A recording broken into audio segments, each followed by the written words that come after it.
terms of cost on these two-stage ditches, the depth, so for the top of the bank to the ditch water level, that's going to take into account how much dirt you're going to have to move for these bench areas. It's going to determine your cost. The sheer width of the ditches, so this ditch here, let's say it's probably about 10 feet wide. In this case, general math is going to tell me on a two-stage we want at least two times channel width for benches. So I know I'm going to at least have 10 or 12 feet on this side of the bank, and I know I'm going to have 10 or 12 feet of bench on that side of the bank. Sloping these up on a 2-to-1 to 3-to-1, depending on what the landowner's willing to lose in terms of production ground. That's why it's great to couple it with a filter strip after the fact of when it's done, so you can maintain those upland benefits as well as those in-stream benefits as well. But that is a cost to the project.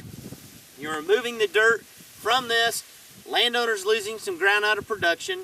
You got to take into all account all those factors. And we know that we would like to at least do half-mile projects on.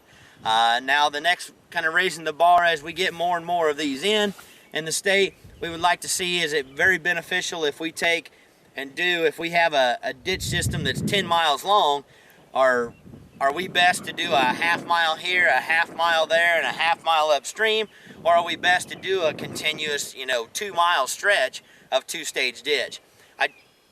So that's kind of where the science is right now behind the two-stage as we ramp it up from pilot projects throughout the state. With over 40 of these in Indiana today as I stand here, we're looking to move the bar yet forward and do more. There's hundreds and hundreds of miles of agricultural drainage ditch in each Indiana county.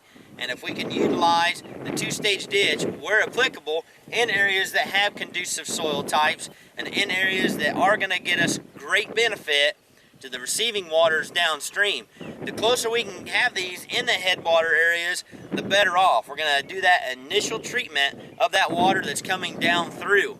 Another added benefit, if we can get it, is there's a project in Kosciuszko County. It's real close to the Tippecanoe River. That two-stage ditch is within a half-mile or mile of the Tippecanoe River. So it can be a harbor for those aquatic species coming out of the river in times of stress. If there's an oil spill, if there's some type of contaminants that are coming downstream, that would provide some type of seasonal habitat and harboring for those species as well. So, but definitely keeping in mind the length on these projects of being that half-mile in length or greater, if we can get them there. The only way I guess I would be looking at smaller size projects would be to go in areas that do not currently have two-stage ditches. We're just downside of a road culvert. You can see the water coming through this area. These road culverts, when you look at them in terms of a two-stage ditch, those are kind of like your choke points or your factors that you really have to take into account if they are in your project area, because you're going to have to transition in and out of those areas very gradually. You don't want to come up to them and then immediately just stop the two-stage ditch. You want to filter that ditch back into its normal confines, because they're more or less a chute that pushes water through them, and they're only so wide.